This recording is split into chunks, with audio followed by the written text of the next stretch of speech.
Okay, folks, here it is, the 2026 Nissan Navara. Sorry, that's a Mitsubishi Triton. Here is the 2026 Nissan Navara. Let's try again. There we go. There it is. Easy mistake to make because, let's face it, they are pretty much interchangeable. There's not a whole lot of physical difference between them. There are some differences, we'll go into that in a little bit, but I think the question that's on the top of your brain right now is why has Nissan done this? Why have they rolled the arm over, so to speak? Because let's face it, this is a really, really lazy example of badge engineering. It's not without precedent. I mean, you look at Mitsubishi themselves with the recently launched ASX, that is basically a Renault with a Mitsubishi face, and here with the Navara, we have a Triton with a Nissan face, but there are good reasons why this is so. We already knew that the next generation Navara was going to be heavily based on the Mitsubishi Triton. After all, since 2016, Nissan has owned a fair chunk of Mitsubishi motors, and as a part of that ownership, they wanted Mitsubishi to take the lead on the development of a new generation light truck or mid-size pickup platform that they would use for the Triton, and Nissan would also utilize for their new Navara. But why is the Navara such a lazy copy-paste of the Triton? After all, Nissan knows how to do a joint venture well. Look at the X-Trail and the Outlander. Both are quite different vehicles, they share a platform, but they have enough differentiation to stand on their own 2 feet. We've also got the new Renault 5 electric car and the upcoming Nissan Micra. And then there's also other stuff like the Nissan Sakura and Mitsubishi EK Cross. The company is clearly willing to spend money to make its own versions of other cars unique in some way, shape or form. So what makes the Navara different? Let's get into that. One of the things that I think has been maybe a little bit overlooked, a little bit underreported in all the coverage of the D27 Navara is the fact that so far the only regions that have been confirmed to take it are Australia and New Zealand. And in fact, the old D23 is going to not only remain in production for certain parts of the world, but it's actually going to receive a facelift for, at the very least, the Latin American market. If this teaser image of the D23's second facelift is anything to go by, it's probably going to look pretty sharp. I kind of like the way those LEDs look, and yeah, okay, anything after the A-pillar looks to be pretty much carryover. The front end, at the very least, looks like it's going to look a fair bit more modern than the last facelift, which arrived back in 2020.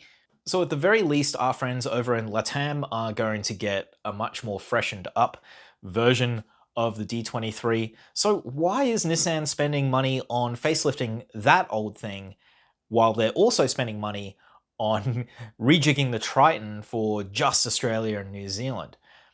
There is potential, of course, for the D27 to have a broader global rollout, but so far Nissan's keeping really suspiciously quiet about which other markets might take it. And I think part of the reason why is that there's not huge incentives for other markets to really need the D27 so far, because really, reading between the lines, the main reason that Australia and New Zealand are in line for it is because of emissions. The D27, being based on the Triton, is compatible with the Euro 6D rules, which just came into effect in Australia. Now, Euro 6D has much more stringent limits on emissions of nitrogen oxides. Those are the fairly harmful emissions that diesels blast out. They're not really a greenhouse gas, but they're pretty bad for living creatures. And the principal way that nitrous oxides are reduced in diesel engines is with exhaust after treatment with AdBlue, otherwise known as urea or DEF.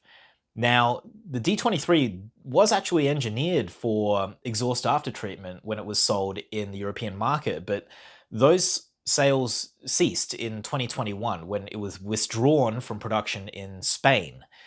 Now, I don't know whether Nissan is able to supply Euro 6 compliant engines for the D23 for other markets or not, but given that they have gone in the Triton direction for Australia and New Zealand at a time when we really need cleaner engines out of those utes, suggests to me that it's probably harder to reintroduce Euro 6 compliant motors for the D23 than it is to simply move over to the Triton-based product.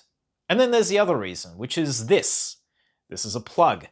It's going to be part of the new Triton. And I think that also plays into the decision making over at Nissan about what they do. Because the D23, even if you put a Euro 6 compliant engine in it, that's only going to take it so far. We also have the NVES scheme in Australia. That penalizes car makers on carbon emissions. So on one side, you've got the Euro 6D looking at particulates and nitrous oxides. And then on the other side, you have NVES or NVES that looks at the CO2 emissions. And the story for both is not great when it comes to mid-size diesel pickups. But if you were thinking that the new D27 Navara would actually have a CO2 advantage over the old D23, well, you're wrong. Look at these government documents. They actually indicate that the new Triton emits more carbon per kilometre than the old D23 with the 2.3 litre twin-turbo engine does. Very interesting. So the Triton is going to be eventually available with a hybrid powertrain. That's the plan, at least on the Mitsubishi side. On the Nissan side, they could obviously leverage this as an electrification option for the Navara, but the company also has the potential to bring this thing to market. This is the Frontier Pro. It is a Chinese ute that is developed with global audiences in mind. It's not intended to just be for China, and this could come as Nissan's plug-in hybrid ute for Australia. But regardless of whether the Frontier Pro comes here or not, the fact is, the D27 is simply cleaner than the D23. And there's also the fact that the D23 is simply no longer competitive. You look at the sales figures, it is so far behind the front of the pack now. The only really decent ones were the Warriors, and they're not selling in huge volumes either. The time was right, at least in Australia and New Zealand, to bring in something fresh, because Nissan really needs it to keep up with the exploding amount of choice in the ute segment. And finally, we get to the styling. Why is it such a lazy rehash of the Mitsubishi Triton? Well, here is the designer of the D27 Navara. His name is Ken Lee, and I have no doubt that when he was told by his boss, hey, we would love for you to design a next generation Navara for us, he was probably jumping up and down with joy. And then they probably showed him a diagram of all the stuff that he was allowed to change. And most of the car would have been shaded in red, as in, do not go here, do not touch this. All you can do is bumper, front bumper, headlights, grille, wheels, and the steering wheel horn pad. That's kind of it. Everything else is kind of just changes of trim and color. There is one key area where the Navara is going to be pretty different to the Triton, and that's in its ride and handling. It has a localized suspension tune developed in Australia by Premcar. Premcar, you might remember, is responsible for the Navara Warriors and the D23 generation. They're great cars. Yet to see what the D27 Navara's ride and handling is like, but that'll happen next year. Other than that, though, mechanically, they're pretty much the same. Essentially, they're designing it for two, globally speaking, quite small, minor markets. Australia and New Zealand, you know, they don't move as many units as a lot of other parts of the world. So when you're allocating budget for design, you would really have quite a small number in mind if you're a car company. You're not going to make heaps of money out of these markets, so why pour a lot of money into specific tooling for body panels? This stuff costs a lot of money. And if you're only selling in Australia and New Zealand, you're not going to get that money back, no matter how dominant you become within those markets. Look, I hope this is giving you a little bit of background about why things are the way they are with the D27 Navara. I certainly wish that it had a bit more of a unique look. This is definitely one of the most lazy examples of badge engineering in the modern era of motoring. But I do understand the business reasons why it's so. Hopefully you do now as well. Anyway, thanks for watching. This is just a background briefing for you all. I thought it might be interesting for some of you. If it was, you know what to do.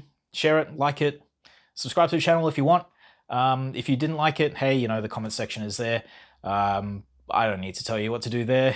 You'll do it anyway. Anyway, thanks for watching, guys. I will catch you in the next one. See you later.